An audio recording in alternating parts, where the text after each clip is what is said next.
Detrás de una innovación está la oportunidad de reinventar una industria.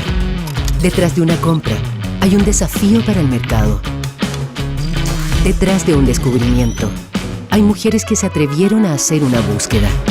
Más allá de un qué, hay un por qué. Suscríbete a DF Digital Premium. Obtén acceso ilimitado a df.cl, DF+, y DF Papel Semana. DF Digital Premium de 10. Y muy bienvenidos y agradecidos por acompañarnos esta mañana, muy especialmente a los asesores de los precandidatos presidenciales que han accedido a sumarse a este debate. Esta instancia es una potente señal de diálogo, ya que tendremos a los asesores de 8 precandidatos presidenciales de manera de conocer más de sus posiciones de cara a la que promete ser una elección presidencial clave. El objetivo del Diario Financiero, y quiero partir por decirlo muy claramente, es justamente dar espacios para que temas claves para el país sean objetivo de discusión previa a un voto informado.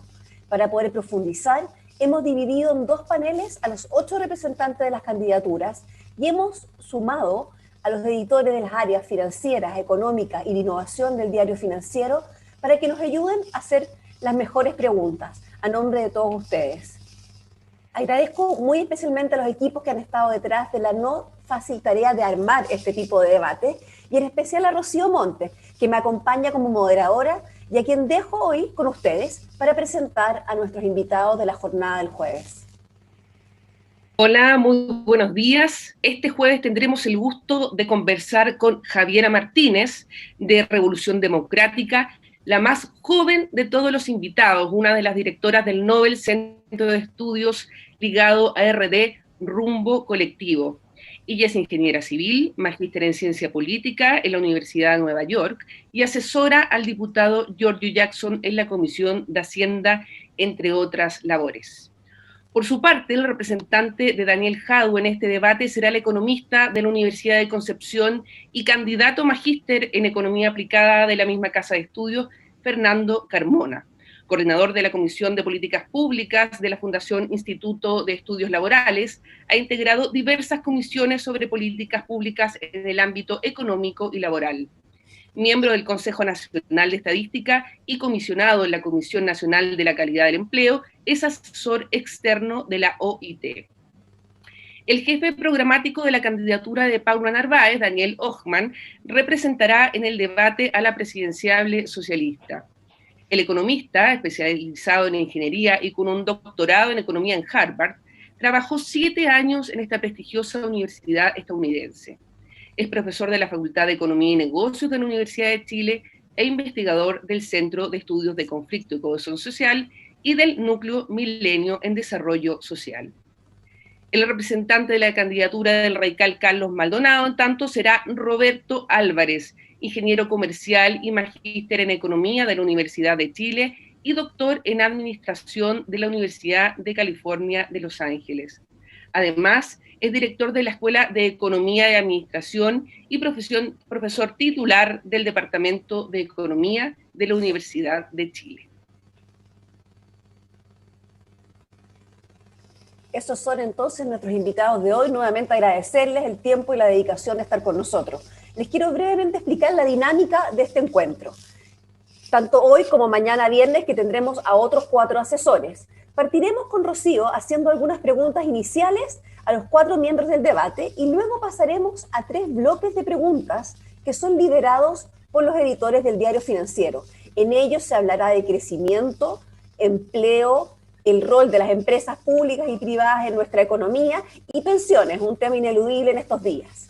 En cada uno de estos bloques, los asesores tendrán 2 minutos para responder la pregunta y luego, al final de cada una de las rondas, 1 minuto de réplica, ya sea para profundizar en algún tema que haya quedado pendiente o contestar a alguno de los demás personas que estén en el panel. Al final de estas 3 rondas, donde las preguntas van dirigidas a ciertos temas, con Rocío les daremos un espacio de 3 minutos de manera de que puedan, ya sea tomar algún punto que les haya quedado pendiente a lo largo del debate o hacer un resumen de lo que ellos creen son sus ejes programáticos. Con eso terminaremos esta jornada. Paso entonces, les quiero pedir a todos ustedes, repetirles, que este encuentro es de todos y que la idea es que nos manden preguntas a través de todas nuestras redes sociales del Diario Financiero o cualquier otra red social a hashtag DebateDF. Hashtag DebateDF.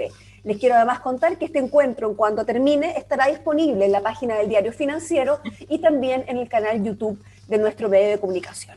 Así que vamos a unas preguntas para calentar motores antes de empezar con los bloques temáticos. Vamos, Rocío, tú partes.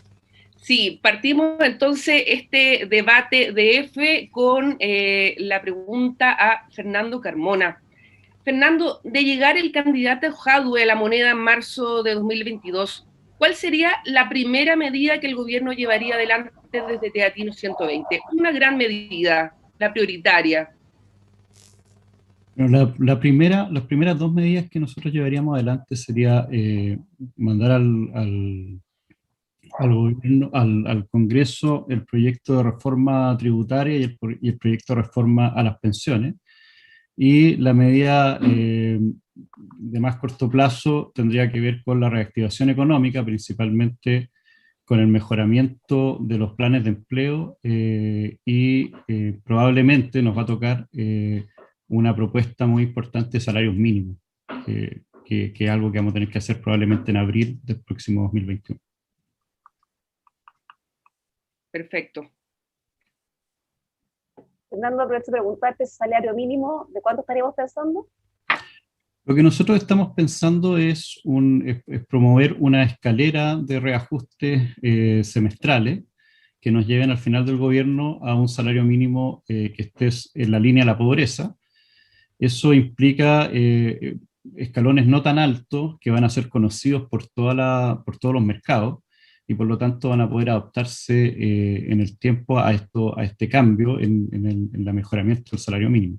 Estamos pensando que el primer año debiéramos al menos llegar a los 380.000 pesos. Estamos con algunos problemas, no vemos a todos en pantalla, pero sé que nos escuchamos. Mi pregunta va a Javiera. Javiera, el precandidato Boric ha planteado que es necesario repensar el rol del Banco Estado y crear en su lugar un banco del desarrollo que ayude a impulsar un Estado emprendedor. Ahí la pregunta es, ¿se refiere a que el Estado tenga propiedad en emprendimientos y otras empresas más allá de las que tiene actualmente? Quiero hacer una aclaración que la propuesta, y como está en el manifiesto, no es reemplazar el Banco Estado, son dos cosas distintas, son dos propuestas distintas. Uno es que efectivamente podemos revisar el Banco Estado para que cumpla mejor su función histórica de apoyo a las pymes, a las personas, a apoyar la bancarización de las personas, pero eso es separado del proyecto del Banco del Desarrollo. Es decir, el Banco Estado funciona con la misma lógica que funciona hoy día, con algunas revisiones, y adicionalmente se suma un Banco del Desarrollo.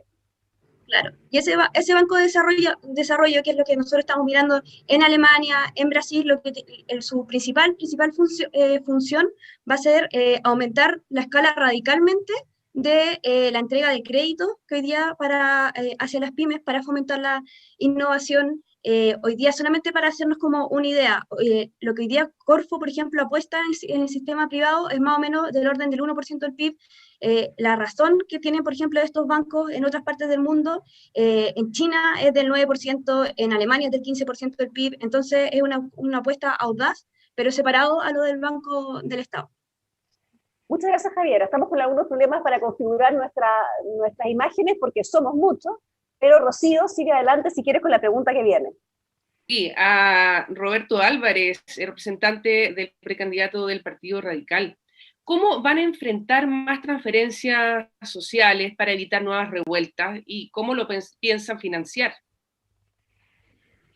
Bueno, claramente, como resultado de esta cierta pandemia y lo que vengas, se requiere un esfuerzo bastante consistente en términos de ir en ayuda de la gente que más lo necesita. Aún hay espacio, aunque es cierto pequeño, para aumentar la deuda pública y creo que esa es una de las principales fuentes. No hay demasiado espacio, pero hay cierto, un par de puntos del PIB, ¿cierto?, todavía que se pueden usar, porque la magnitud de la crisis requiere que se responda de esa manera. Y lo segundo, obviamente confiamos en una aceleración del cierto crecimiento y una recuperación, somos más optimistas respecto a eso, y eso también generaría recursos adicionales que puedan ser usados para ir en ayuda de la gente que más lo necesita. La última pregunta de esta pequeña ronda de Calentando Motores es para Daniel Hoffman, representante de la candidatura de la precandidata Narváez. Ella ya presentó hace unos días una propuesta de reforma tributaria, en la que sé que tú también estuviste involucrado, que apunta a recaudar 5 puntos adicionales del PIB. Entre ellas hay propuestas de royalty y un impuesto patrimonial. Mi pregunta es, ¿en qué se diferenciarán estas propuestas de las que están en el Congreso y que no han logrado ver la luz todavía? Muchas gracias por la invitación y voy a tu pregunta, Marily. A ver, efectivamente estamos planteando una reforma tributaria que de manera gradual vaya incrementando la carga tributaria en Chile y hay una razón muy de fondo para eso. Es fundamental hacerse cargo de un Estado que tenga un Estado social distinto, que un nivel de protección social mucho más alto. Por eso estamos proponiendo esta reforma. Ese es el sentido de esta reforma. Necesitamos un aumento sustantivo de las pensiones, de la salud. Y con respecto a lo que tú mencionas, yo creo que efectivamente el proyecto del royalty es un proyecto el proyecto que está actualmente en discusión, es un proyecto que puede ser mejorado. Es un proyecto que, entre otras cosas, tiene que considerar la heterogeneidad del sector minero. En el sector minero hay grandes empresas mineras, 4 o 5, y hay después empresas mineras mucho más pequeñas, y nosotros estamos pensando que ese proyecto puede mejorarse haciendo un tratamiento diferenciado del tipo de impuesto que se le cobra a cada uno de estos dos grandes segmentos del sector Daniel, minero. El segmento minero de grandes empresas quedaría con una carga similar a la que tiene el proyecto que está hoy día en curso. Yo creo que eso es algo que hay que analizar, hay que conversarlo un poco más. Lo que es fundamental acá son dos cosas. Es por un lado, actualmente existe un impuesto específico a la minería que funciona sobre el margen operacional de las empresas del sector minero. Lo que se está proponiendo en el Congreso, ¿verdad?, tiene una parte que es un impuesto ad valorem, que está asociado con las ventas, es decir, no sobre el margen, sino que sobre las ventas. Nosotros creemos que es importante tener una combinación de ambos, pero que esa combinación sea distinta dependiendo del tamaño de cada empresa. Eso creo que es la idea fundamental. Y la razón tiene que ver con que nos interesan dos cosas. Por un lado, creemos que es fundamental que esas empresas contribuyan más, ¿verdad?, al erario nacional. Necesitamos recaudar más y creo que esos son recursos del país y en todas partes del mundo están asociados con una contribución relativamente alta. Pero la segunda es que también necesitamos que el dinamismo de ese sector se mantenga.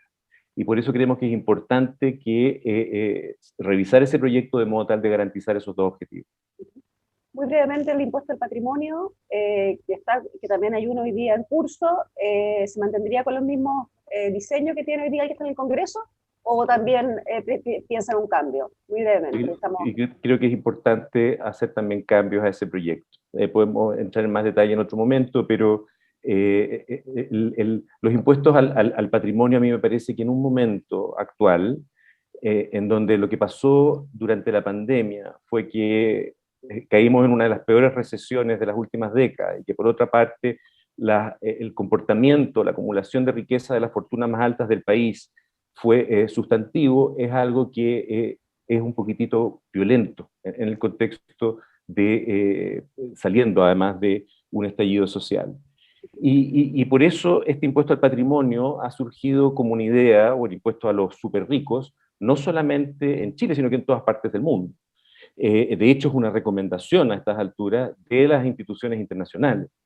Y nosotros creemos que es efectivo, es necesario que los súper ricos, que son, entre otras cosas, los que más se benefician, ¿verdad?, de un país que funciona bien, contribuyan también más en su aporte tributario al país, y eso no solamente tiene que ocurrir a partir de un impuesto al patrimonio, sino que a raíz de una multiplicidad de distintos tipos de impuestos. Medidas tributarias que estaban en el programa. Muchas gracias, Daniel. Sí, te vamos a preguntar después cómo hacer funcionar un impuesto que ha tenido en el fondo dificultad recaudatoria y por qué insistir, digamos, con estos también proyectos tributarios. Voy a darle el pase ahora a Rosana Lucero, que es la editora de Economía del Diario Financiero, que va a tener la labor de llevarlos a ustedes al tema del crecimiento, el empleo y la reactivación, tema clave, especialmente después de haber recibido ayer todos los insumos del IPOM. Rosana, muchas gracias por liderar, además debo decirlo, y ser justa que ellas fueron los grandes motores de este encuentro. Así que, Rosana, adelante.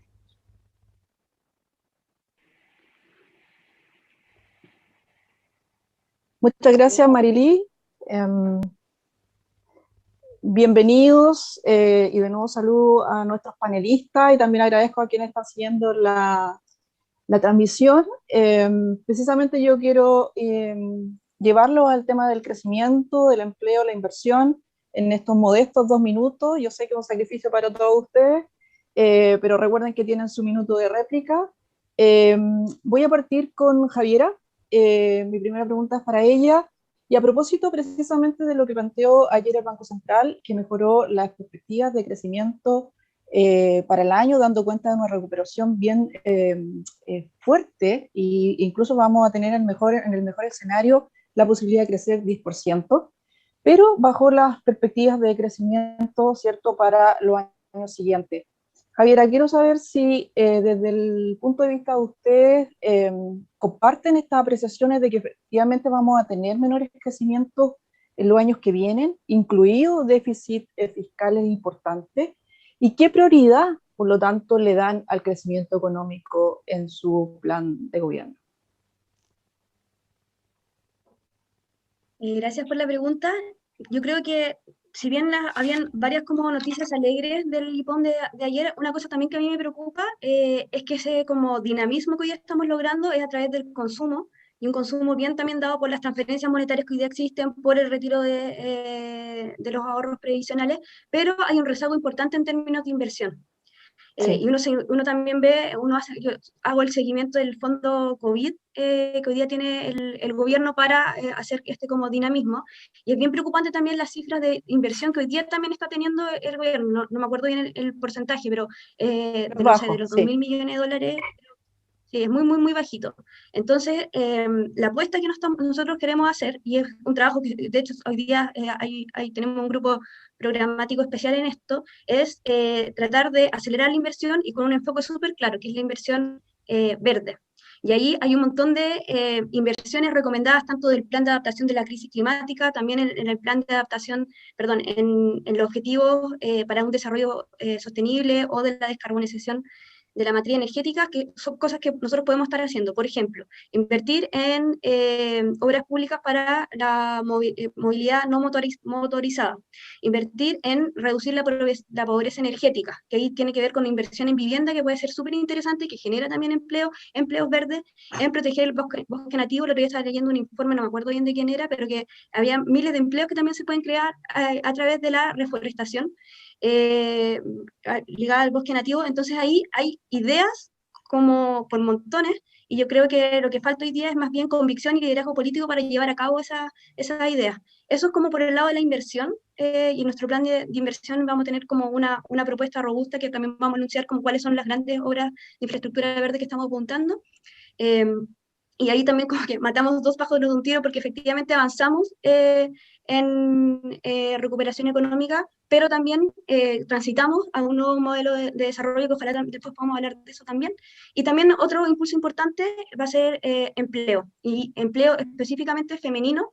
No es que no vamos a tener subsidios del empleo para hombres también, pero va a haber ahí una también radicalidad en un buen sentido para lograr mejorar las tasas de empleo femenino, y eso solamente, nosotros creemos que no solamente se tiene que ver con mejorar los incentivos que hoy día existen, sino que también como ampliar o implementar como de manera súper también audaz un sistema nacional de cuidados, que también espero que tengamos ahí espacio para poder explicar y por explicar por qué es tan importante nosotros en términos económicos eso. Ok, muchas gracias, Javiera. Vamos a tratar de respetar efectivamente los tiempos. Voy con Fernando. Precisamente ayer en el contexto, mientras el presidente del Banco Central planteaba la importancia de lo que va a ser el empleo, la inversión el próximo año, el candidato Jadwe en una entrevista a la agencia Bloomberg le sugería a los inversionistas internacionales pensar en el aporte que han hecho, y leo textual, al desorden en la región. Y advertía también acerca de que si van a operar en Chile van a tener que aportar más.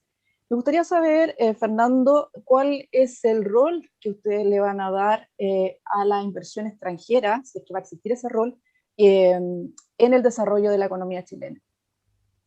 Sí, sobre la inversión extranjera, a nosotros lo que nos interesa apalancar principalmente es la inversión productiva. No, creemos que hay que limitar la inversión extranjera, que está más directamente ligada a las finanzas. Y para eso nosotros creemos que van a existir nuevas reglas. Nosotros entendemos que en el contexto de la Convención Constituyente van a existir, por ejemplo, cambios en los derechos al agua, van a existir cambios en los derechos mineros, van a existir cambios en la regulación o las necesidades de nuevas regulaciones medioambientales, y eso va a exigir que los inversionistas cumplan con nuevas reglas, y reglas que nos vamos a dar todos los chilenos. Creemos que eso ya viene bastante anunciado en la Convención Constitucional, y creemos que van a tener que adaptarse a ese nuevo marco. De todas maneras, nosotros entendemos que lo que estamos proponiendo son reglas claras. No vamos a cambiar las reglas abruptamente, sino que son reglas claras a partir de una conversación y una convención que va a ser ciudadana, que va a ser participativa, que va a ser paritaria. Y eso tiene que ser aceptado como parte de nuestra soberanía, ¿no? Y en el caso de la inversión financiera, ¿ahí sí va a haber cambio de regla del juego? Nosotros estamos estudiando volver a esta política que fue muy exitosa entre el 91 y el 96 de dejar cierta parte de esa inversión en el fondo resguardado. El encaje, claro, gracias. El encaje del 30%, que junto con las medidas cambiarias que tomó el Banco Central dieron paso a la mejor parte de esa década, que crecimos hasta un 7%. Creemos que esas son medidas que hay que tomar, que hay que resguardar al país de esta volatilidad muy alta que tienen los capitales financieros, y atraer principalmente capital productivo, porque además es que nos va a permitir mejorar la productividad del país, que es algo que nos decía el IPOM ayer, está impactando negativamente en nuestro crecimiento tendencial de mediano plazo. Ok, muchas gracias, Fernando. Voy a ir con Daniel. Daniel, ustedes han hecho un planteamiento acerca de ir hacia un crecimiento en torno al 4% una vez superada la pandemia. ¿Ustedes tienen expectativas de que esto podría ocurrir en los próximos 4 años, y basado en qué factores? Entendiendo además que un desafío relevante es restablecer la salud fiscal.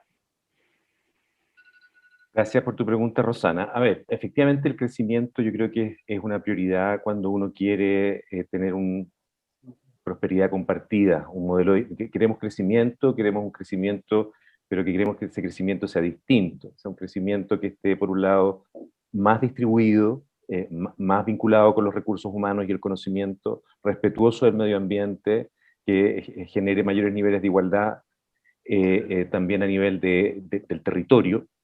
Menciono eso porque creo que es importante entender que el crecimiento en el pasado fue una suerte de mantra. Yo creo que sigue siendo fundamental, pero no cualquier crecimiento. Ese es un primer punto que quería establecer. En algún momento nosotros pensamos, ayer cuando se presenta el IPOM, ¿verdad?, con una revisión de las proyecciones de crecimiento para este año, ¿verdad?, también se presenta una revisión de las proyecciones de crecimiento para los años subsecuentes. Sí. Específicamente se rebajan las proyecciones de crecimiento para los años subsecuentes. Y parte de la razón es precisamente porque aumentó en 3 meses, ojo con la incertidumbre que estamos enfrentando, en 3 meses, la institución más seria que tenemos para generar este tipo de proyecciones hizo un cambio de 2 puntos esencialmente en su proyección para el crecimiento del año 2021. Entonces, parte de la razón por la que baja precisamente la proyección de crecimiento de los años posteriores es porque la base va a cambiar, porque si crecemos más este año, entonces creo que ese 4% puede ser razonable, es algo que está sujeto a un gran grado de incertidumbre. Lo que sí creemos es que es fundamental efectivamente cambiar, ¿verdad?, de nuestra tendencia, de nuestro crecimiento tendencial. Nuestro crecimiento tendencial ha ido bajando en el tiempo, asociado con una baja de la productividad, y esa es una de las grandes deudas que tenemos en la economía chilena todavía.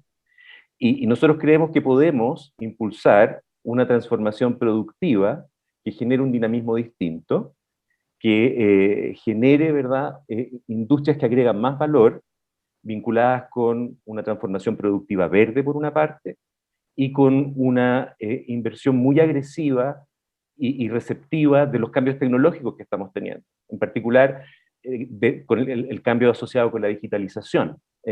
Y esa digitalización tiene que estar asociada con un plan de inversión en infraestructura física, y por lo tanto un plan nacional de inversión en banda ancha, que permita que exista banda ancha de calidad en todo Chile, tanto para actividades productivas como actividades sociales, la telemedicina o la educación a distancia, pero por otra parte tiene que también asegurarse que ese cambio digital no esté asociado con un incremento de las brechas, y que por lo tanto eso tiene que estar asociado entonces con una estrategia de capacitación muy potente, y estamos pensando en un plan masivo de capacitación y en un plan masivo de extensionismo para que las pymes también se puedan subir a ese dinamismo vinculado con la digitalización.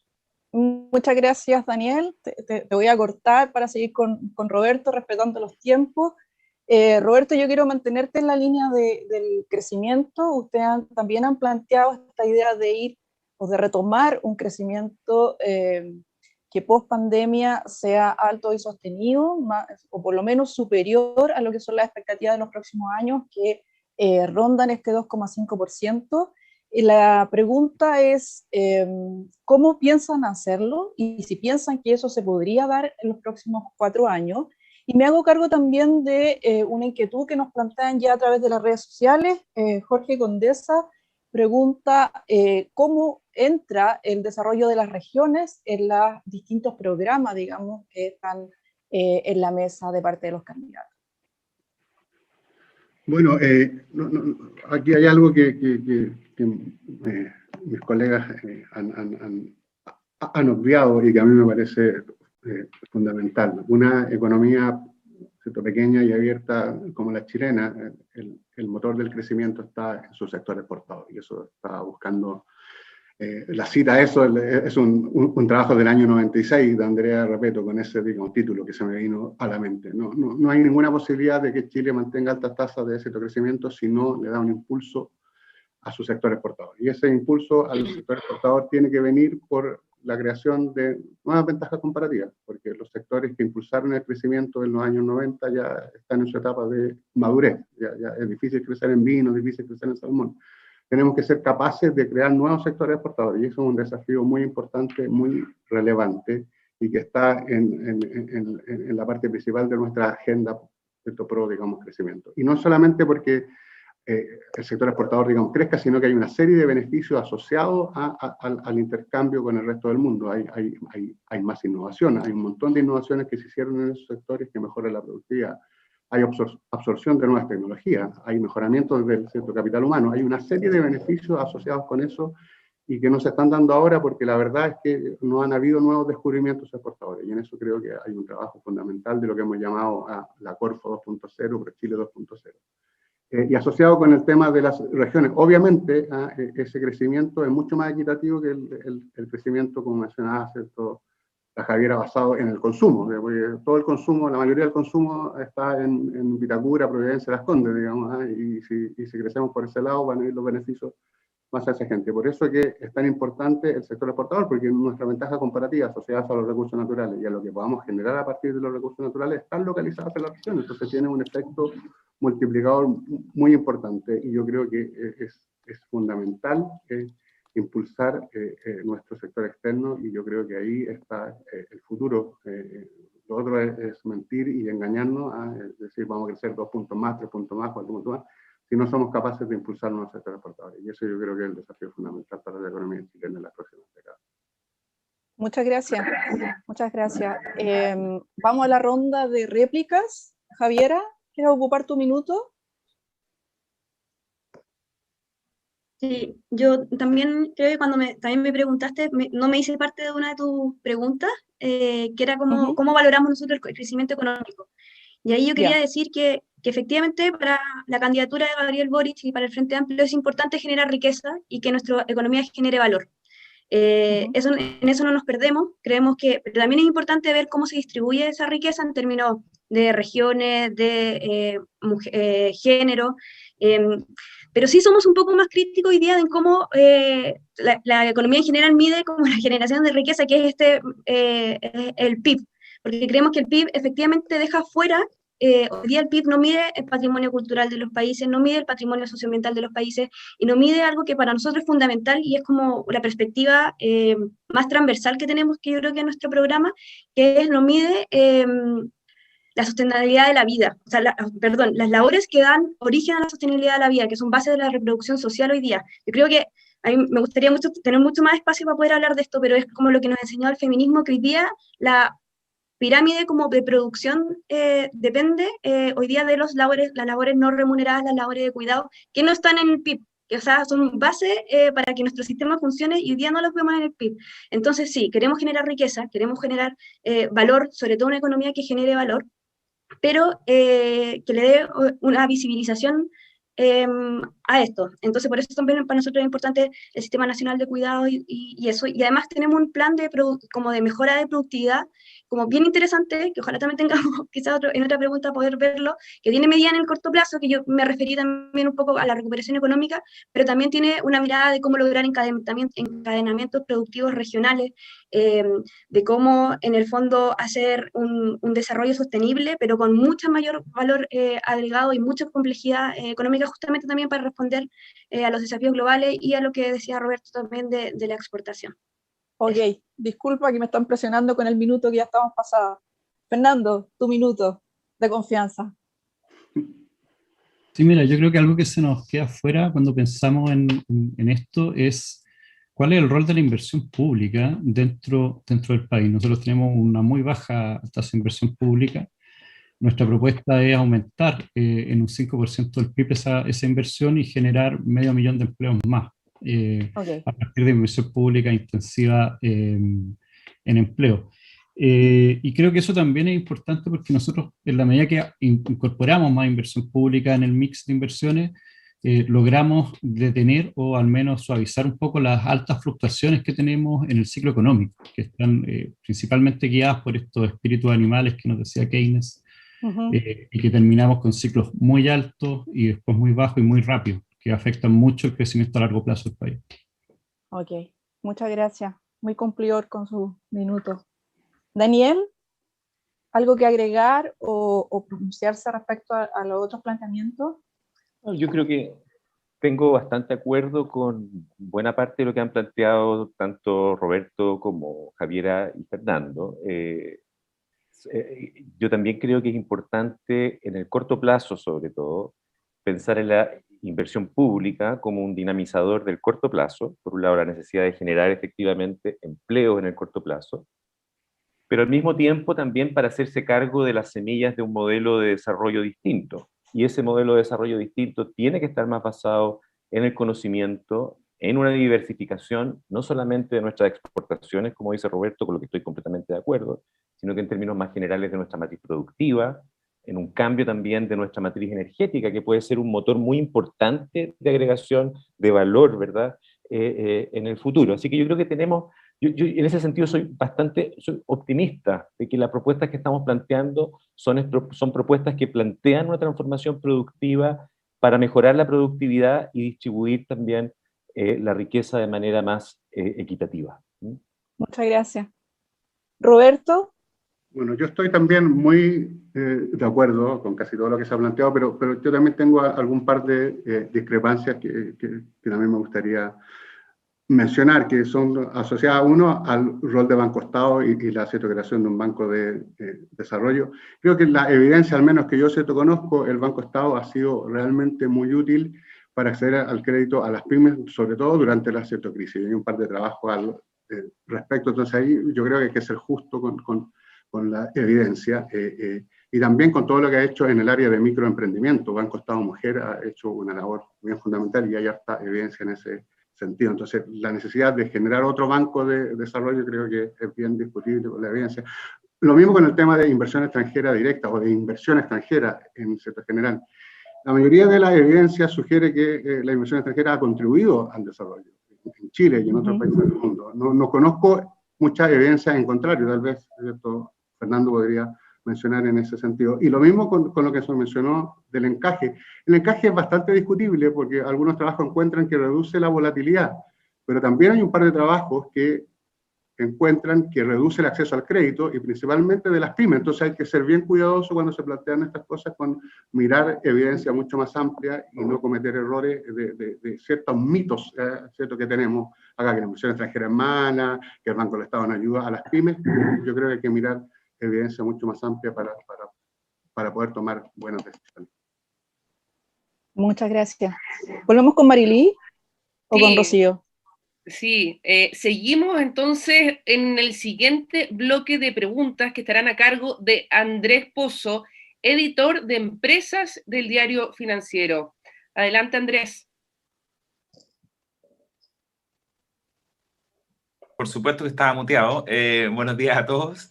Yo quería plantearle un poquito el tema del sector privado en los distintos ámbitos de la economía y de la industria, sobre todo, a raíz de ciertos comentarios que han hecho o bases programáticas que han planteado algunos candidatos, digamos, y quería partir por Javiera.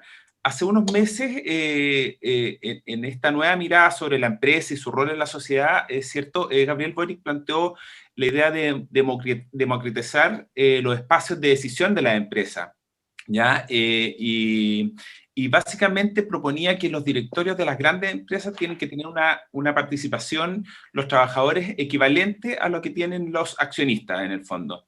Me gustaría saber un poco cómo están viendo este modelo, en qué se basa, digamos, cómo se llevaría, si bien puede que no exista un aterrizaje concreto de cómo se podría llevar a cabo, sí, cómo se funcionaría esto con el tema de la propiedad de las empresas, más o menos, ¿qué modelo están mirando? Y yo creo que acá la discusión más de marco, de fondo, que también está sucediendo en otras partes del mundo, tiene que ver con el objetivo del mundo empresarial. Ahí tenemos como Oliver Hart o Luis Ingales, han hablado de que, o se han aventurado a decir que el objetivo de las empresas hoy día está puesto en el maximizar el bienestar del accionista, pero creo que hoy día podemos avanzar a otro objetivo de las empresas en general, y hay muchos también ejemplos de codeterminación en otras partes del mundo. Tengo entendido que Theresa May también incluyó propuestas de codeterminación en las grandes empresas en el Reino Unido también. Recomiendo mucho una columna que existe en CIPER del economista Cristóbal Otero. Aquí lo que nosotros creemos que hoy día no es... Hoy día el mundo empresarial, efectivamente, las decisiones que se tomen ahí, sobre todo en Chile, donde están las empresas especialmente concentradas, importan para el crecimiento del país y todo eso, y por eso también desde una mirada del socialismo democrático nos interesa que exista mayor democracia en esos espacios. También yo recomiendo otra columna que está escrita por Diego Pardo, Claudia Sangüesa y Tomás en CIPER, donde muestran como por qué y explican de manera súper clara por qué eso es un bien en sí mismo, por un lado, y en términos más como también de economía, de productividad, hay ciertas evidencias que tenemos que muestran que una participación extendida de los trabajadores y trabajadoras en las empresas también puede llevar a mejoras en productividad, que es totalmente compatible con empresas que siguen ganando y que siguen invirtiendo, y que esto no necesariamente se termina siendo como que se aumentan los sueldos de los trabajadores y trabajadoras, sino que más bien las decisiones de largo plazo, al tener a los trabajadores y trabajadoras en ese tipo de decisiones, son mejores y le dan más sostenibilidad a la empresa. Ahí hay varios como trabajos, recomiendo mucho esos artículos para leerlo. ¿Ustedes están pensando en un modelo similar a lo que ocurre en el sur con una empresa llamada Friosur, que es bien conocido el caso, que a través de una cooperativa dio incluso propiedad en la empresa, ¿cierto? A través de un aumento de capital. ¿Están pensando en un modelo así o no incluye necesariamente propiedad? No necesariamente incluye propiedad. O sea, hay que revisar ahí la ley como gobierno corporativo.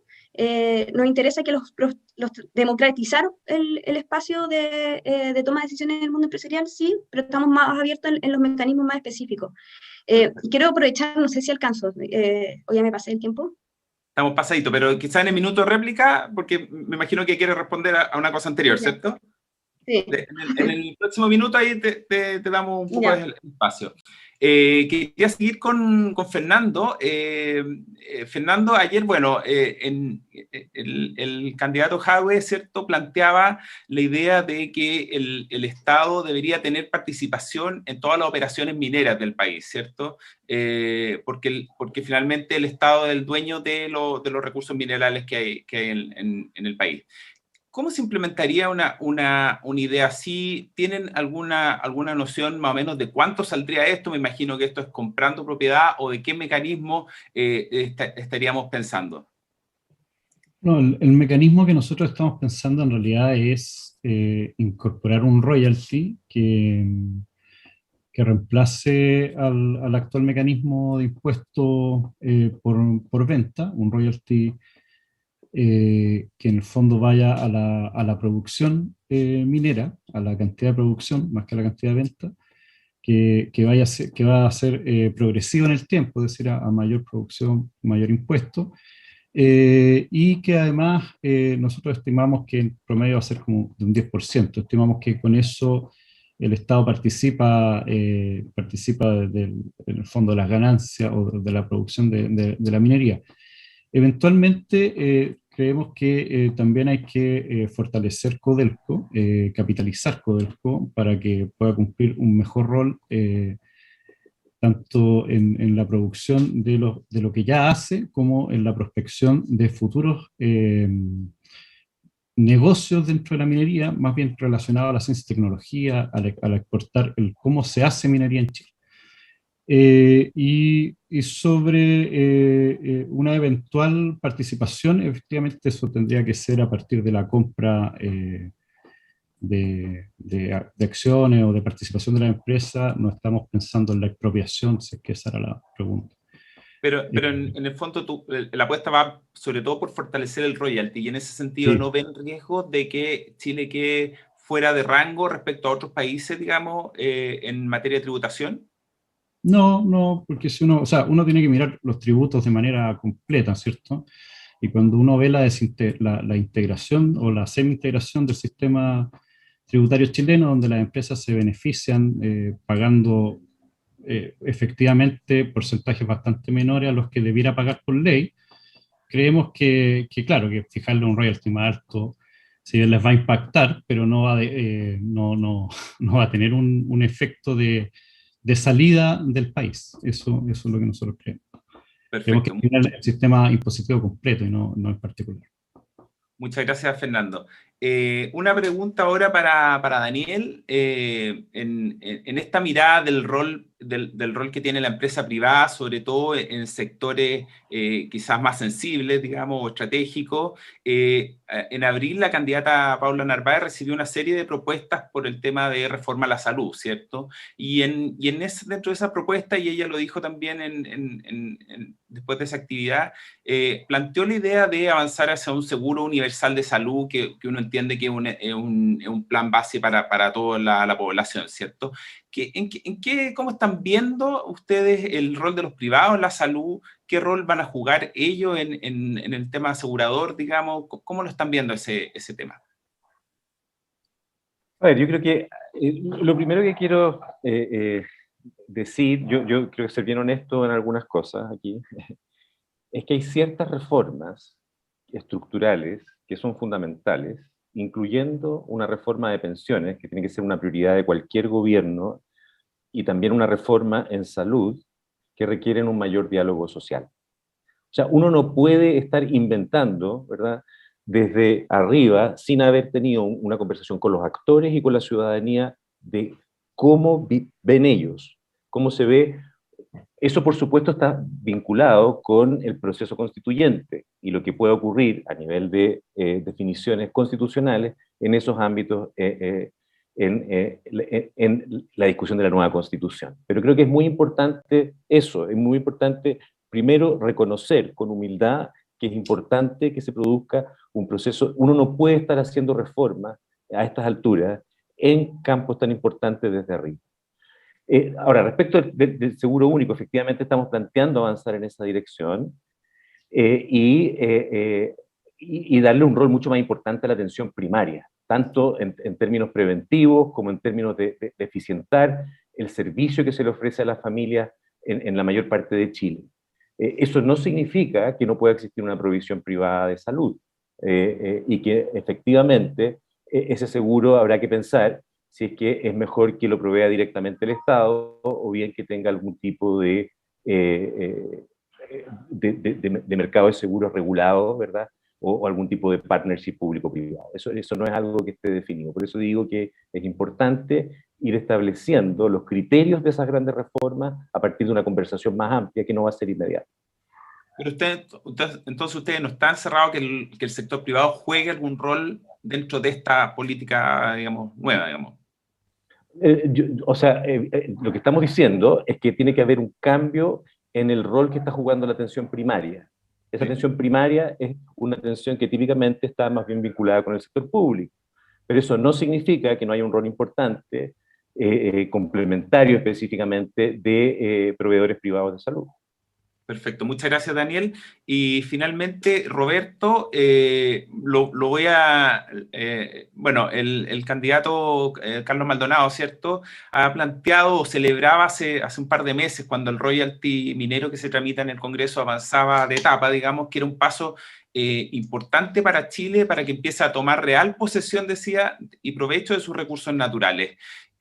¿Cómo están viendo ustedes el tema del royalty? ¿Cómo creen que debería funcionar? ¿Lo satisface la propuesta que está en el Congreso o están pensando en otro? Y lo ligo un poco con lo que decía anteriormente, esto de que la inversión extranjera había aportado, ¿cierto?, a nuestro país, digamos, en el desarrollo de nuestro país. ¿Cómo se conjuga ponerle más impuestos a una industria, digamos, y versus el aporte que puede dar? Bueno, la racionalidad es bastante, ¿cierto?, simple, y la sabemos hace bastante décadas en economía. Aquí hay rentas ricardianas y que son de propiedad del Estado chileno, y uno tiene la necesidad y la responsabilidad de apropiarse de esas rentas, pero como bien decía Daniel, también hay que compatibilizarlo con un crecimiento del sector, y nosotros creemos que aumentar el royalty es perfectamente compatible con eso. Creo que es una necesidad imperiosa. Chile necesita más recursos para mejorar nuestras pensiones, Chile necesita más recursos para mejorar el acceso a la salud de la gente, y eso puede venir perfectamente de un royalty más alto, que para nada, con los niveles que se discuten, va a tener un impacto negativo sobre la actividad. Así que yo sinceramente creo... ¿Usted cree que esto no aleja a inversionistas extranjeros? No, los datos que yo, ¿cierto?, manejo es que ese nivel de royalty de Chile no es muy distinto, no es muy alto que el nivel de royalty de otras economías que también los han aplicado. Entonces, no es que estemos sobrepasando ciertos límites, creo que estamos subiendo el royalty a un nivel que es compatible y que se requiere, y que es una necesidad imperiosa.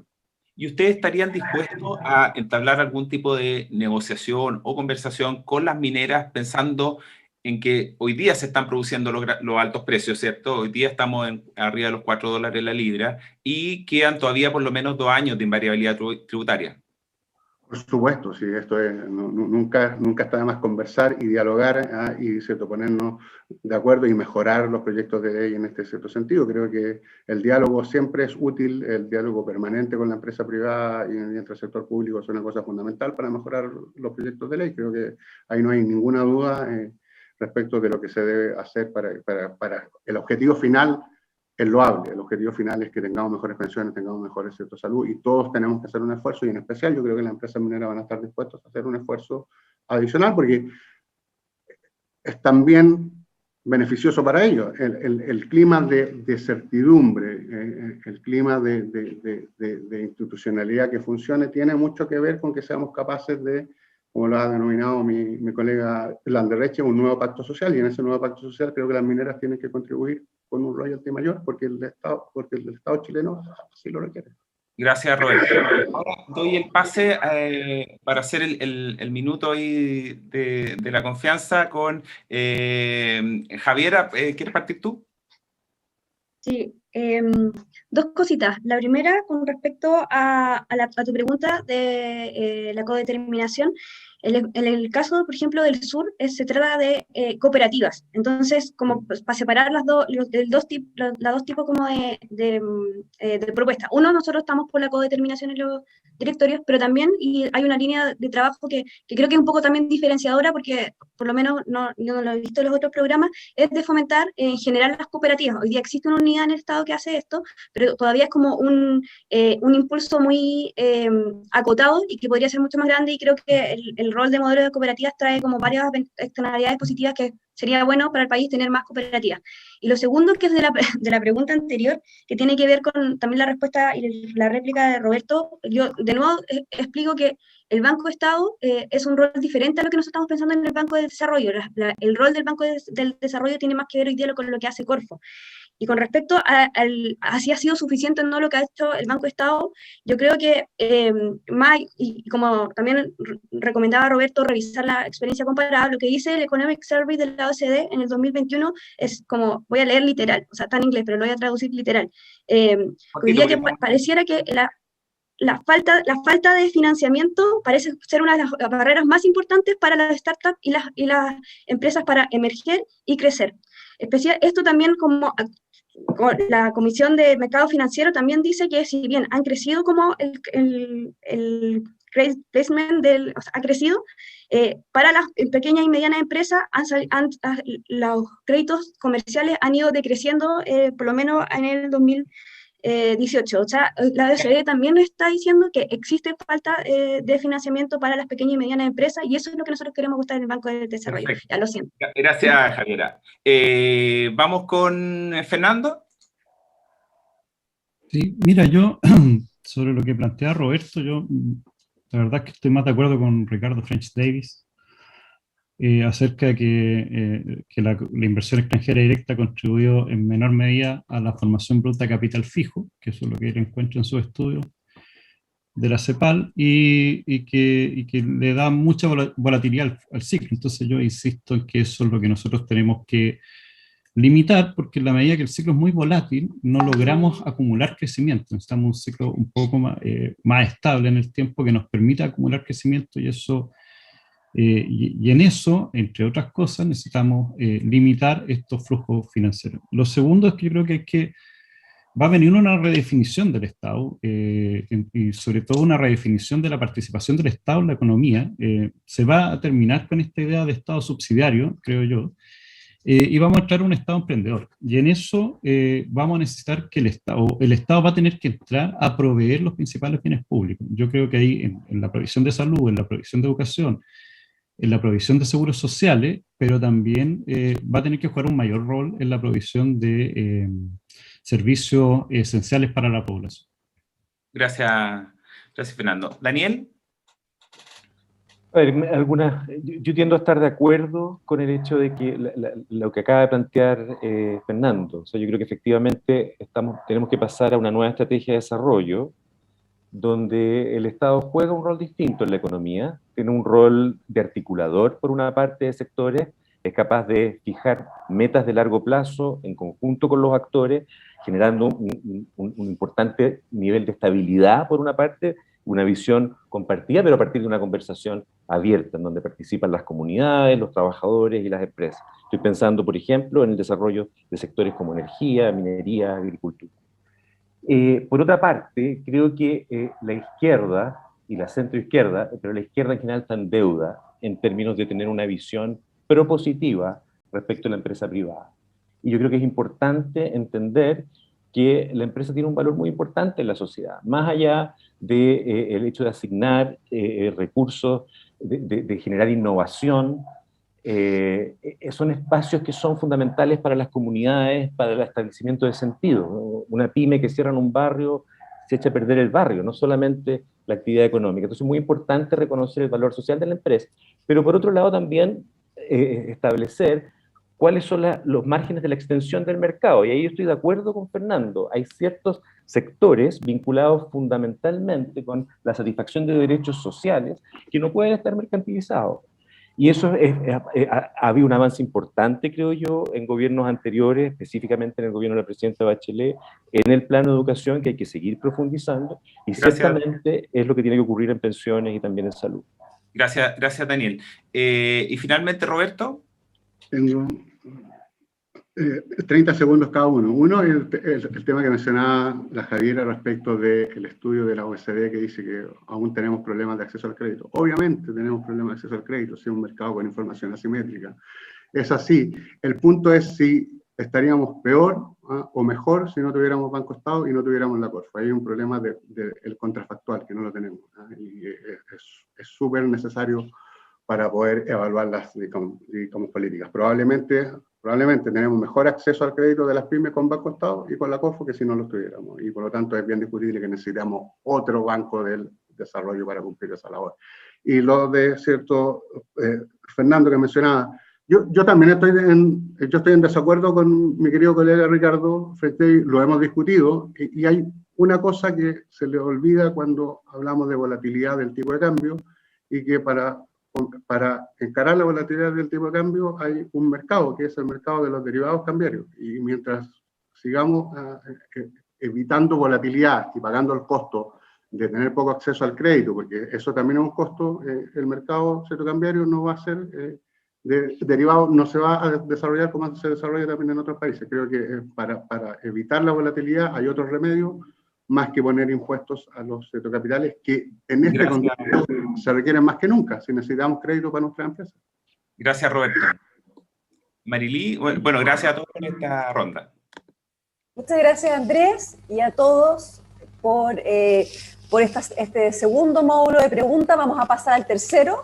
Les quiero presentar ahora el tercer bloque, que será con Nicolás Cáceres, del tema es pensiones. Sin embargo, permíteme, Nico, un pequeño comentario antes. Hemos recibido muchas preguntas en redes sociales. Yo sé que no las vamos a poder contestar todas, simplemente quiero mencionar algunas porque creo que es importante, quizás no para esta instancia, pero para otras, tenerlas en consideración. Rodrigo Rojas nos pregunta si las viviendas sociales deberían seguir siendo asociadas al sector privado, o en los gobiernos, las personas que ustedes están representando deberían ser proveídas por el Estado. Felipe Sáenz nos pregunta si piensan seguir adelante con las exenciones tributarias que se han planteado ya en este gobierno y que algunos de ustedes tienen en su programa. Carlos Blanco está preocupado del tema de la corrupción y pregunta si tienen medidas concretas para el tema de la corrupción. Y Geraldo Andreotti pregunta por la ley de glaciares. Todos esos temas probablemente no vamos a alcanzar a tocarlos hoy día, pero tengo el interés de dejárselos planteados como preguntas que nos llegan desde nuestro público. Ahora sí, dejo con ustedes a Nicolás Cáceres, es el editor de finanzas del Diario Financiero, y él va a ahondar con ustedes en un tema clave, que es el tema de pensiones. Adelante, Nico. Hola, ¿qué tal? Muy buenos días a todos. La verdad que el tema de las pensiones es muy importante, es apasionante, realmente, y va a marcar probablemente la discusión de las políticas públicas y de los debates presidenciales de aquí a noviembre. Quisiera partir con Javiera. Durante esta semana, su candidato, Gabriel Boric, afirmó que en un eventual gobierno no se tocaría un peso de las cuentas individuales. Sin embargo, en la misma declaración, indicó que hacia futuro no debiera existir una lógica de propiedad respecto a los fondos previsionales. Entonces, a mí lo que me gustaría preguntarte, Javiera, es si el candidato relativiza la propiedad de los fondos de pensiones, o si tú nos puedes aclarar cuál es la idea, porque es como contradictorio lo que dijo. Yo creo que hay que diferenciar ahí entre stock y flujo. El stock de lo que ya como existe y efectivamente del ahorro que hoy día existe, eso no se va a tocar, a menos que una persona quiera cambiarse al sistema público. Y cuando Gabriel se refiere a las cuentas nacionales, se refiere al futuro sistema, donde efectivamente no sé si están todos familiarizados de las cuentas nacionales, pero es como una forma de pilar contributivo que está justo al medio entre la capitalización individual, pero funciona como reparto. O sea, uno tiene la historia de las personas cuánto cotizan y su trayectoria, pero los recursos van siendo están en un sistema más bien de reparto, entonces como pondera el esfuerzo individual y tiene solidaridad intergeneracional. Yo quería también agregar que hoy día para nosotros también es importante el término de la AFP, del rol que juegan hoy día la AFP en el sistema de seguridad social, pero también quiero explicar por qué. Como creo que hoy día el sistema de seguridad social tiene, o sea, el no sistema de seguridad social que tenemos, tiene problemas de suficiencia, las pensiones son bajas, quizás tengamos diferentes diagnósticos de por qué son bajas, pero son bajas. Le falta seguridad social, pero también tiene un rol, le falta legitimidad, que la OIT ha dicho que es una de las como pilares de cualquier sistema, es que tengan legitimidad de manera que las personas que van a ahorrar quieran ahorrar en ese sistema y no quieran sacar sus fondos. Hoy día las AFP son exactamente lo contrario.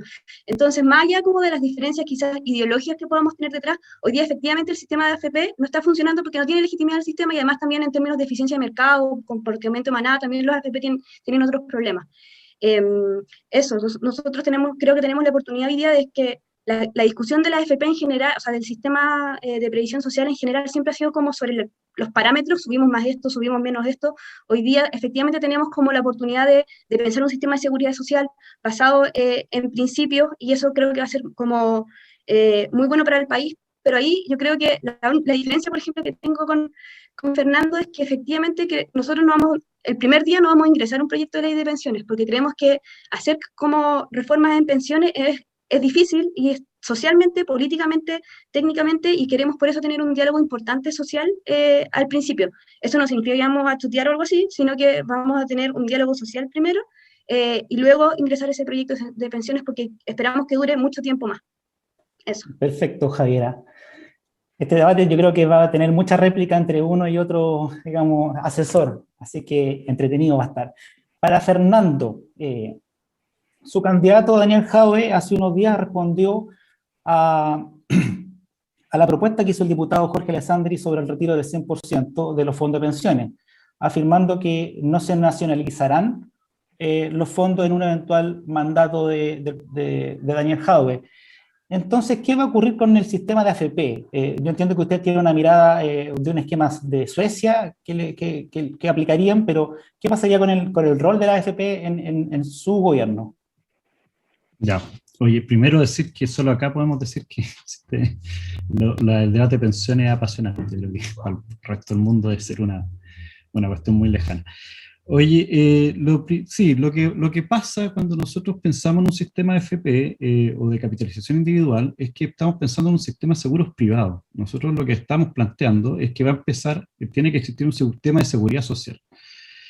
La seguridad social tiene principios, por ejemplo, la solidaridad, la suficiencia, la universalidad, y eso no se puede cumplir dentro de un sistema de capitalización individual. Por lo tanto, ya por defecto, el sistema de capitalización individual sale o no logra entrar en un sistema de seguridad social, y lo que tiene que pasar con esos fondos, para poner una figura bien cercana, es que se van a convertir en fondos tipo APB, que ellos van a ser propiedad de los trabajadores, ellos van a tener la posibilidad de integrarlo en su pensión final para que mejoren su cálculo de pensión y les reconozcamos la cantidad de años que llevan cotizando, van a tener la posibilidad de sacarlo y van a, al igual que como se hace con una APB, van a tener que pagar el impuesto por sacar estos fondos. Y nosotros también les vamos a entregar un incentivo para que al sistema público. Ahora, cuando el diputado plantea esto del 100%, nosotros lo que estamos planteando es que primero tiene que existir un sistema de seguridad social público y después podemos establecer qué va a pasar con los fondos. ¿No? No podríamos quedar en este vacío de sacar los fondos, el 100%, y no tener un sistema que responda a aquellos trabajadores y trabajadoras que van a jugar los próximos 5 años, porque le estaríamos haciendo un tremendo daño. Entendido, estimado Fernando. Ahora quisiera preguntarle a Daniel, asesor de Paula Narváez, lo siguiente.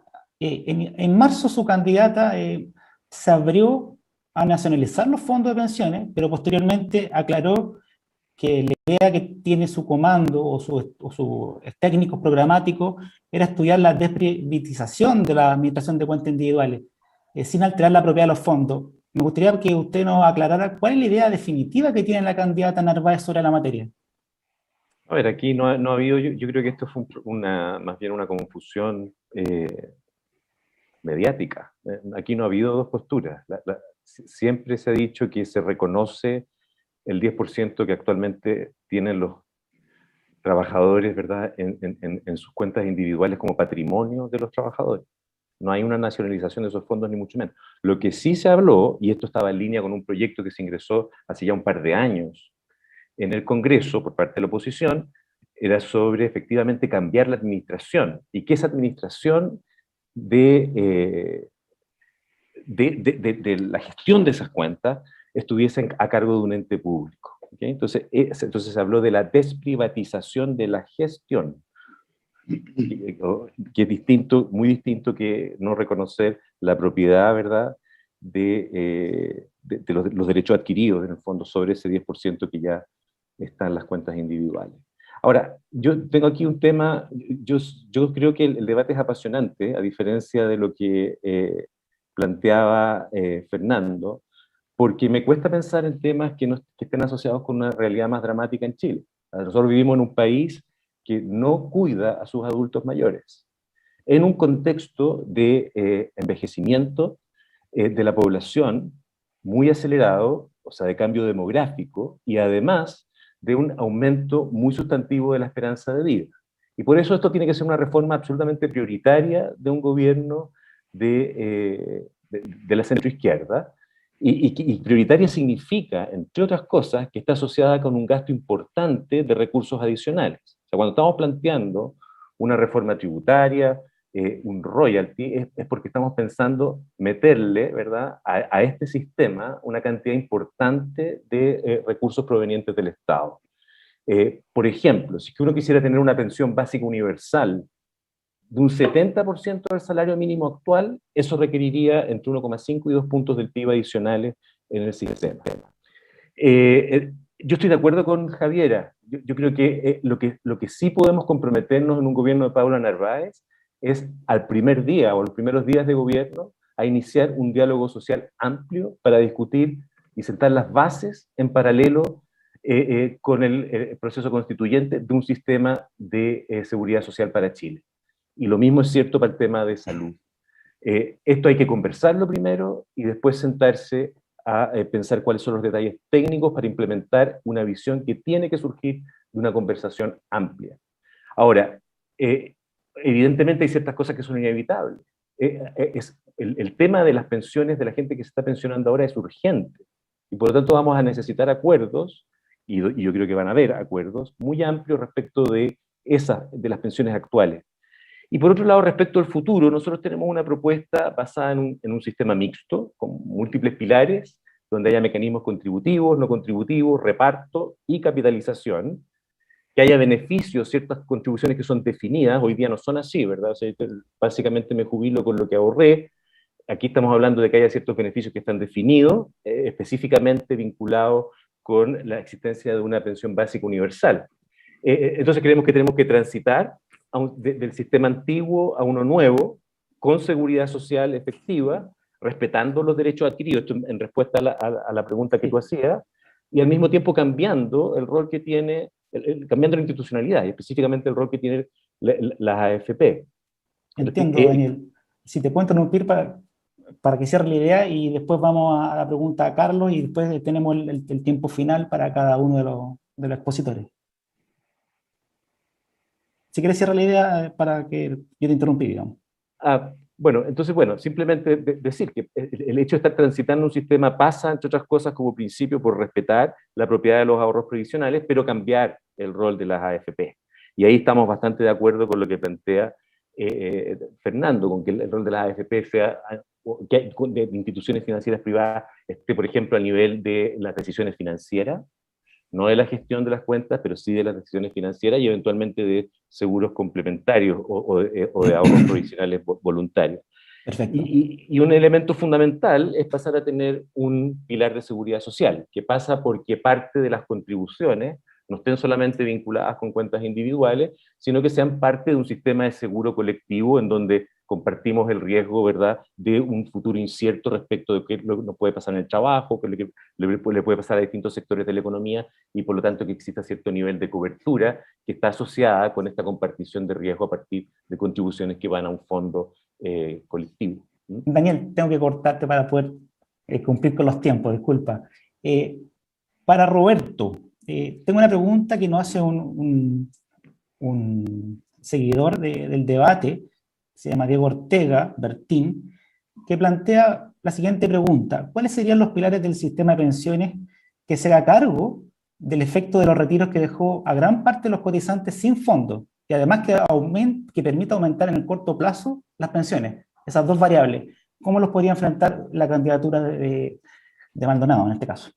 Bueno, creo que es obvio que a quien se quedó sin ciertas pensiones va la pensión básica solidaria, que ha sido un avance fundamental respecto de lo que teníamos y que creo que vale la pena reconocerlo. Mucha gente no tenía pensiones y a partir del gobierno de Michelle Bachelet hay mucha gente que recibe esas pensiones. Creo que es un avance fundamental y es algo que hay que seguir haciéndolo con la gente que lamentablemente por esta pandemia y por la política que se siguió se queda sin ciertas pensiones. Yo quiero reafirmar que estamos muy de acuerdo con lo que plantea Daniel en términos de tres ejes que son fundamentales para el sistema de ciertas pensiones. Hay que avanzar en un sistema mixto, no podemos dejar solo a la capitalización individual, hay que introducir elementos de solidaridad intrageneracional e intergeneracional, que lo tenía el proyecto, me acuerdo, que presentó Rodrigo Valdea hace unos años atrás y que no se aprobó en el Congreso, y aumentar la pensión básica también.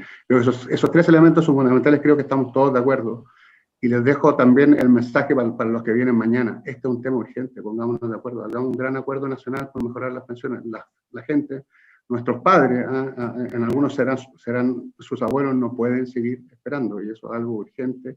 Estamos de acuerdo en como las cosas básicas. Creo que todos los que estamos debatiendo hoy y los que van a debatir mañana, estamos de acuerdo en esos tres ciertos pilares fundamentales, y creo que es el camino hacia el cual debemos avanzar. Yo creo que esta instancia, esta elección, debiese ser el camino para que efectivamente nos pongamos de acuerdo en el objetivo final, que es mejorar las pensiones de la gente que más lo necesita.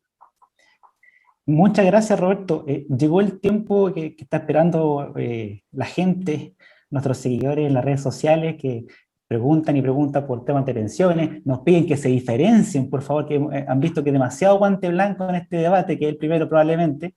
Entiendo que Fernando quería replicar, podemos partir por él si es que están de acuerdo, y después seguimos por Javiera, Daniel y Roberto. No sé si, Fernando, ¿quieres hacer tu punto o tu réplica de inmediato?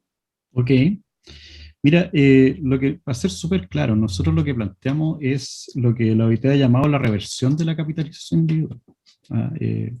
Nosotros no estamos planteando un sistema mixto en la parte contributiva.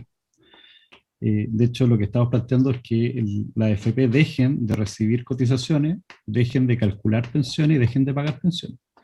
Todo eso tiene que pasar a un sistema público por la simple razón de que lo que necesitamos hacer es solidaridad, y esa solidaridad no se puede hacer a partir de intereses privados o de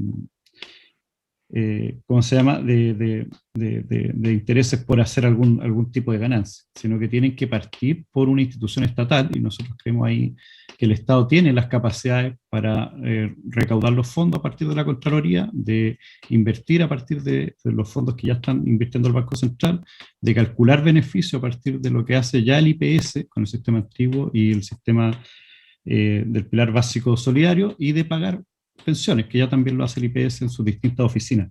Creemos que hoy día es tiempo del Estado a nivel de pensiones. Y por otro lado, tengo la impresión yo de que lo que tenemos que construir también es una pensión básica universal, y ya superar el pilar solidario que mencionaba Roberto. El pilar solidario que tenemos hoy día no nos permite construir la universalidad de las pensiones. Y eso es algo que tenemos que revertir fuertemente, y debiera ser por donde empiecen todos los sistemas de pensiones, que entiendo yo, a funcionar, a menos que Roberto quiera aclararlo, entiendo que el del no. parte del pilar básico solidario tal como está ahora. Gracias. Perfecto, Fernando. No sé si Roberto quiere hacer su réplica o continuamos digamos, con Javiera. No, continuemos, en honor al tiempo continuamos.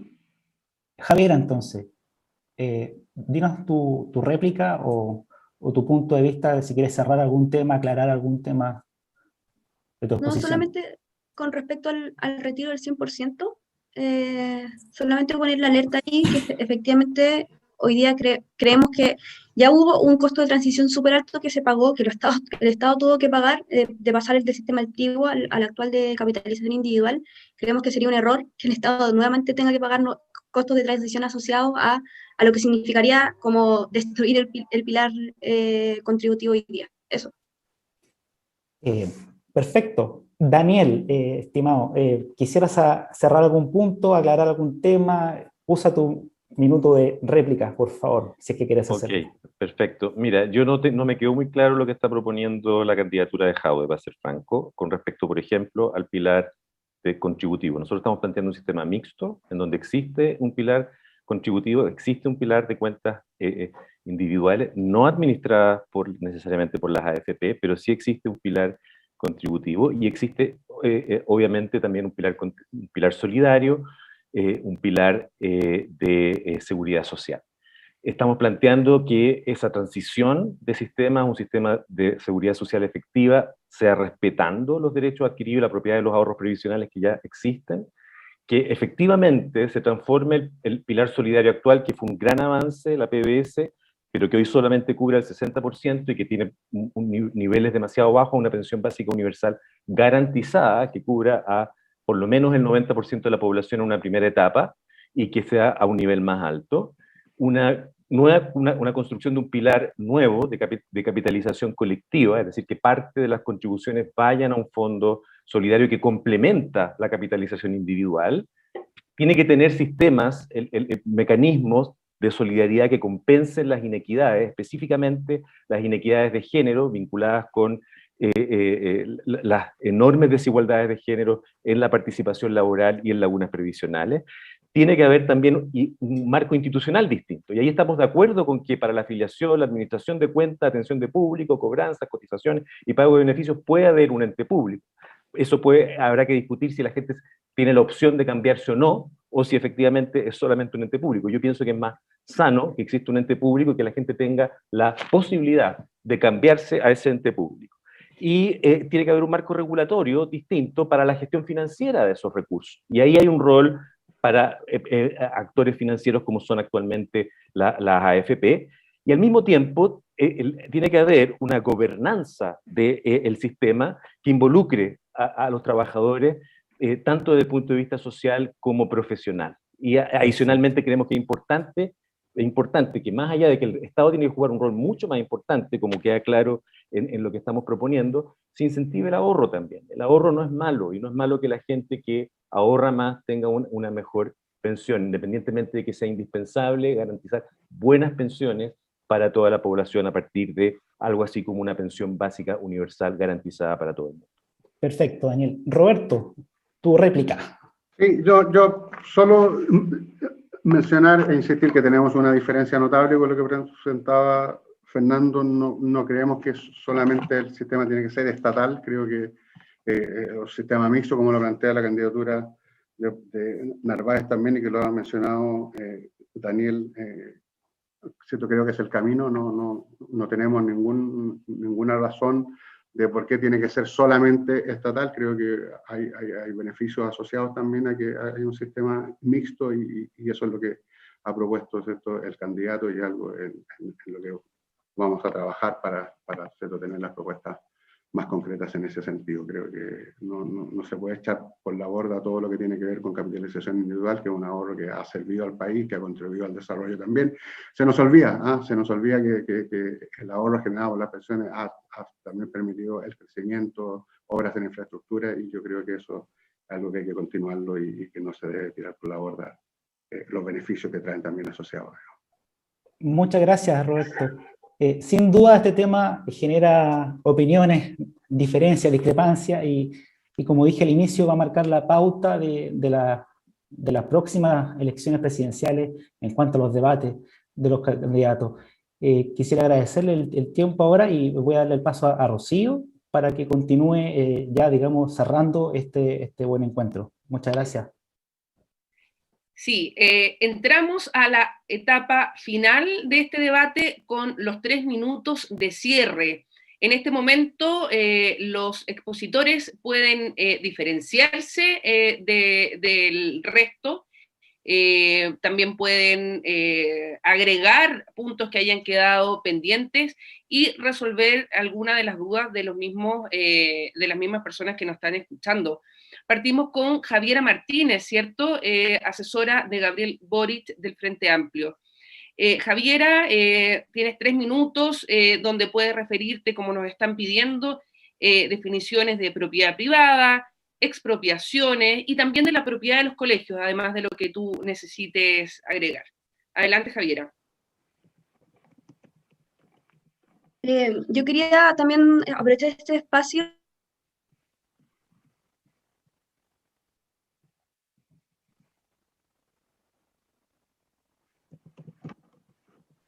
Estamos con un problema con Javiera, al parecer. Podríamos, a ver, ¿la tenemos nuevamente? ¿Javiera? Ahí parece que volví. Sí. Te perdimos. Sí. Seguimos contigo, Javiera. Ya. Yo quería ocupar este espacio para referirme al rol del Estado y lo que nosotros denominamos el Estado emprendedor, para sacar como ideas de la cabeza. Nosotros no estamos pensando que un Estado que va a ponerse a crear empresas de todo tipo, pero sí que un Estado que reconoce que tiene un rol en la economía, un rol en moldear la economía al servicio de las necesidades sociales. Un Estado que tiene que ser más capaz. Nosotros vemos, por ejemplo, el sistema de salud, lo que ha hecho el Estado en términos de innovación y creación de valor en el sistema de salud de Inglaterra, por ejemplo. Cuestionamos la idea que está muy instalada también desde, yo creo que un pensamiento desde la Guerra Fría, que el Estado o es como amenazante de la propiedad privada o que no crea valor público. Creo que hoy día el Estado, y bueno, la economista Mariana Mazzucato tiene hartos ejemplos de eso, cómo el Estado sí crea valor público. Ahí nosotros, por ejemplo, tenemos una propuesta en vivienda, que es la creación de una corporación de desarrollo urbano que permita una gestión, un encadenamiento productivo, además de solucionar los problemas de vivienda, pero también permita un encadenamiento productivo de la vivienda y de la ciudad. Eso por un lado. Y por otra parte, en términos de producción, tenemos una propuesta de política industrial donde el Estado de nuevo juega un rol importante, pero también queremos agregar valor a través de la modernización de la producción, que también son ideas de la académica Carlota Pérez. Y en esa modernización de la producción cabe una apuesta mucho más importante por la transformación digital, que también en el informe de la OECD está relevado, que tanto en trabajo, en cómo la penetración hacia las pequeñas y medianas empresas tiene que tener más, tenemos que acortar ahí brecha. Entonces yo sé que este camino va a ser un camino gradual, va a ser un camino largo. Nosotros estamos prometiendo que, no sé, vamos a tener acá una NASA chilena en 3 años, pero sí creemos que hay que tener una audacia. Hay un proverbio chino que es un amigo que siempre me lo dice, que el mejor momento para plantar un árbol fue hace 20 años y el segundo mejor momento es hoy día. Y solamente ya para cerrar, genuinamente yo creo que hoy día hay una cohesión o una convergencia programática más grande que otras veces entre las distintas apuestas de oposición, pero yo estoy muy contenta de que esa convergencia se haya ido hacia las ideas que nosotros planteamos como Frente Amplio el programa 2017. Yo soy la única representante acá que estábamos como fuerza política empujando eso, y porque el resto también de las candidaturas estaban apoyando aquí el programa Guille. Yo me alegro que la convergencia haya sido hacia las ideas del Frente Amplio y no hacia las ideas con mucho respeto, de Alejandro Guillet. Hoy día creo que tenemos que seguir sumando. Creemos que desde la candidatura de Gabriel Boric la política se trata de salir a convencer de las ideas, pero también a estar disponibles a ser convencidos. Así que espero que tengamos muchos otros debates para seguir profundizando y seguir sumando fuerzas como a este modelo económico que busca la transformación de la producción y la modernización de eso también. Eso, creo que estuve en los 3 minutos. Perfecto, muchas gracias, Javiera. Ahora continuamos con los 3 minutos finales de Fernando Carmona, asesor económico de Daniel Jadwe. que ha sido, bueno, interpelado por otros de los expositores sobre el pilar contributivo, por ejemplo, desde la candidatura del Partido Socialista, y bueno, reiteramos con algunas de las peticiones que nos han hecho llegar sobre definiciones, por ejemplo, de propiedad privada y expropiaciones. Hay mucho interés en esto, Fernando. Adelante. Ok, para zanjarlo como rápido, nosotros no venimos a expropiar, ¿eh? Y vamos a respetar la propiedad privada y nos vamos a manejar en los marcos de la Constitución y evidentemente en los marcos de la nueva Constitución, que van a ser distintos a lo que nos dejó la dictadura y le van a dar, yo creo, más amplio espacio al Estado y a la desprivatización de los servicios públicos. Entonces eso para dejarlo súper claro.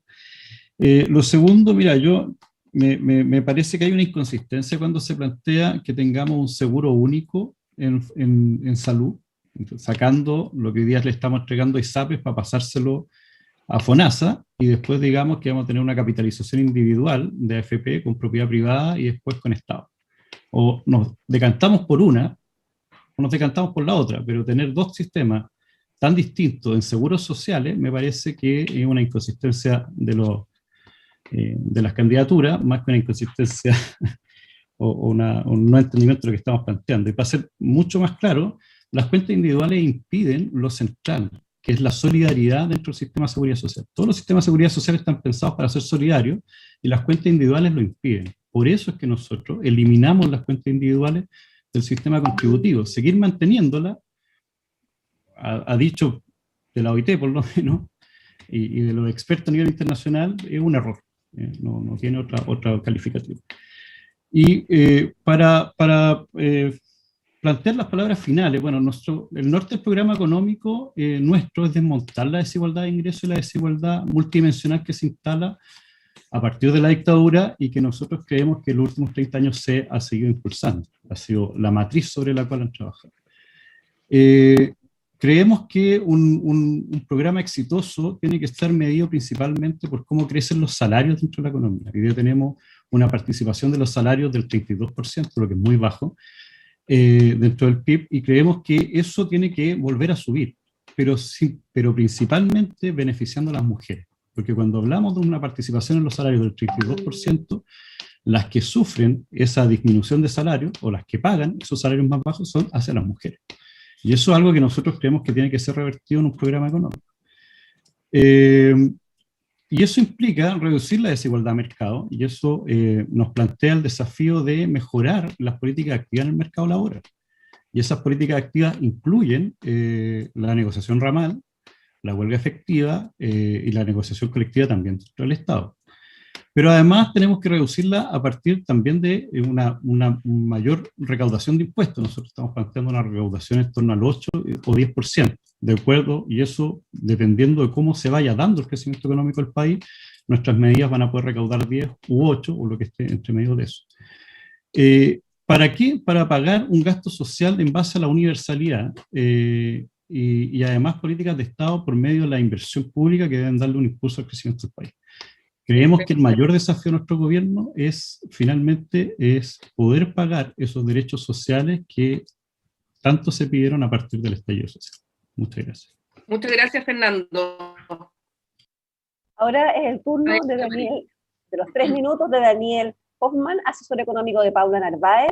Daniel, yo creo que en estos 3 minutos tú tienes disponibilidad para, si quieres responder alguno de los emplazamientos que se han hecho durante el debate, o hacer un resumen de lo que tú piensas es clave en el programa de la precandidata Narváez. Sin embargo, creo que a los que estamos escuchando nos gustaría que al menos respondieras esta dicotomía que nos hace ver Fernando con respecto a que se pueden mantener en el fondo tanto en los sistemas de salud como en el sistema de pensión, sistemas paralelos privados y públicos que permitan alternativas a los ciudadanos. A ver, primero creo que en el tema de pensiones estamos todos de acuerdo en que no se puede seguir con un sistema principalmente de capitalización individual y que hay que avanzar fundamentalmente a expandir el pilar solidario, es decir, básicamente pasar de una pensión básica solidaria más bien acotada a una pensión básica universal garantizada, y por otra parte que efectivamente hayan contribuciones que vayan a un fondo solidario de seguridad social. O sea, creo que en eso, la dirección del cambio del sistema, no hay una contradicción. Nosotros planteamos que el sistema tiene que ser mixto en el sentido de no eliminar, tiene que existir un pilar solidario más amplio, existir un sistema de contributivo colectivo, pero no eliminar la parte vinculada con los ahorros individuales, pero al mismo tiempo sí creemos que el rol de la AFP tiene que desaparecer o ir desapareciendo. Creemos que tiene que, en la práctica, estar efectivamente mucho más a cargo del sistema de un ente público, que pueda mirar además la globalidad de lo que está haciendo el sistema desde una perspectiva de seguridad social, no desde una perspectiva puramente financiera. Así es que en ese sentido, con respecto al tema de salud, creo que requiere una discusión mucho más amplia. Dicho sea de paso, los sistemas europeos de pensiones, como los de los países nórdicos, son mixtos, no son puramente estatales. Respecto sí quiero plantear cosas importantes. Estamos en un momento histórico, histórico en el sentido de que nos estamos replanteando lo esencial del país, específicamente la Constitución. Venimos saliendo de una pandemia tremenda, histórica también, de un estallido social. Nosotros creemos que lo que estamos planteando como candidatura es capaz de hacerse cargo de lo que el país necesita, que es un cambio grande, no chico, grande, pero con seguridad. La gente quiere un cambio grande, pero quiere un cambio seguro, no un cambio para mayor inseguridad. Nosotros creemos que podemos dar eso, que podemos hacernos cargos de las desigualdades, que no son solamente sociales e ingresos, son territoriales, son de género, son de reconocimiento, entre otras cosas. Creemos también que nos podemos hacer cargo de esto a partir de un Estado que es distinto, es más cuidador, es más protector en lo social, y tiene un rol distinto y más amplio, y por eso estamos planteando una reforma importante desde el punto de vista de la carga tributaria, pero también un rol distinto en lo productivo, un Estado emprendedor que es capaz de planificar estratégicamente, de establecer pactos de desarrollo entre comunidades, trabajadores y Estado.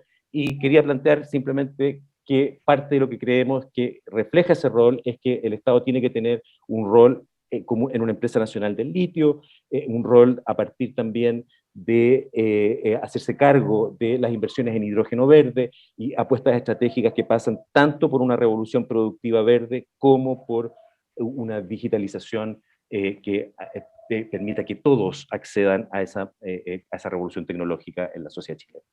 Muchas gracias, Daniel. Cumpliste exactamente con los 3 minutos. Ahora nos quedan los 3 minutos finales de Roberto Álvarez, que es el asesor económico de Carlos Maldonado del Partido Radical. Roberto, sería interesante, tú has discrepado en varios puntos con respecto al Banco Estado, con respecto a algunas de las propuestas que se han hecho acá. Nos gustaría que en 3 minutos nos redondearas tus posturas. Sí, creo que mi postura y la de Carlos Maldonado también se resume bien en esta hoja de ruta que tenemos. Cierto que parte con la consideración de que llevamos muchos años con una economía que crece muy poco, y muchos años en los que no nos hemos hecho cargo de los problemas que afectan a un segmento mayoritario de la población. Necesitamos de verdad volver a crecer fuerte y sostenidamente, impulsados básicamente por nuestro sector exportador, pero con innovación y creatividad. Porque necesitamos generar empleo de calidad y los recursos necesarios para solucionar esos problemas que durante mucho tiempo dejamos de lado. Necesitamos crecer. Estamos conscientes de ello, pero necesitamos hacerlo de una manera inclusiva y equitativa, en forma sostenible, respetando al medio ambiente y a todas las personas, independientemente de su orientación sexual, etnia y condición social. No podemos permitir nunca más la ironía cruel de algunas de nuestras autoridades contra quienes más lo necesitan y sufren de las desigualdades y la discriminación. Una economía crece más cuando aprovecha el talento de todos y todas, y no de los más privilegiados. Una economía avanza hacia el desarrollo cuando ese crecimiento es inclusivo, promueve la igualdad de oportunidades y es sostenible a lo largo del tiempo. Chile será un país desarrollado, y esperemos que sea bajo el gobierno de Carlos, cuando su gente no tenga que hacer bingos ni pescados fritos para costear sus enfermedades, como lo he visto tantas veces en mi querido pueblo del Tao. Chile no va a ser un país desarrollado si las familias quedan endeudadas después de sufrir la enfermedad y pérdida de un ser querido. Más aún, con el dolor de su partida, se suma el endeudamiento producto de un Estado que es incapaz de garantizar el acceso a buenos planes de salud a la gente más pobre. Necesitamos diseñar e implementar mejores políticas en salud para generar los recursos que terminen con la humillación de las listas de espera. Qué duda cabe que se requieren mejores pensiones y un sistema mucho más solidario. Chile no será un país desarrollado si no es capaz de tener buenas escuelas públicas y nuestros hijos vayan a ellas, porque son la mejor opción. No están equivocados los países en los que la mayoría de las familias envían a sus niños a colegios públicos. Hoy más que nunca debemos hacernos cargo de esto y otros problemas. No podemos dejar su solución al mercado. Escoger un plan de salud o un colegio no es lo mismo que escoger un par de zapatillas o un restaurante. Tampoco podemos ser ingenuos, y aquí tenemos varias discrepancias, y pensar que solo con el voluntarismo de un Estado que se haga cargo los problemas se solucionan. Necesitamos un mejor Estado, innovador, facilitador y donde primen las buenas ideas y que se materialicen además con la máxima eficiencia y transparencia. Los ejes centrales de nuestro modelo de desarrollo serán, primero, Roberto, 30 segundos. sí, el crecimiento orientado hacia el exterior, facilitando la innovación y la creatividad. Necesitamos nuevos descubrimientos de exportación que tomen la posta de los sectores que ya alcanzaron su madurez. Necesitamos un Corfo y un ProChile 2.0. Segundo, un Estado moderno, facilitador de la actividad privada y con una mirada de largo plazo. En este Estado moderno requiere de organismos autónomos que trasciendan a los gobiernos de turno y se preocupen en serio de las trabas burocráticas y de la fiscalización retrógrada que inhiben la innovación y la creatividad, como por ejemplo las que surgen de la interacción entre universidades y empresas, que es muy común en otros países y mucho menos común en Chile.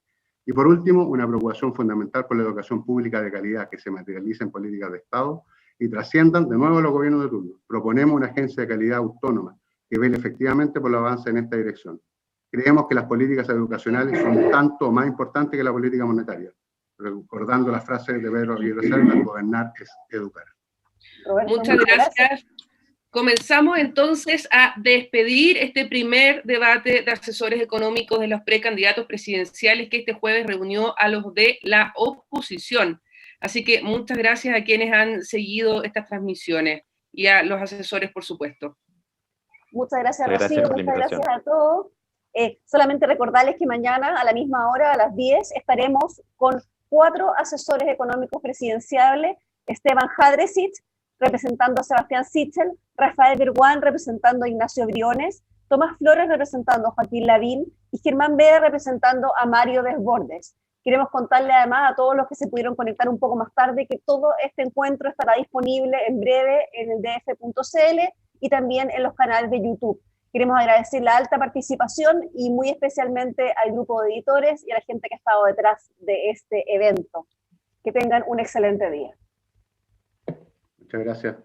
Gracias. Muy amable, súper, muy entretenido.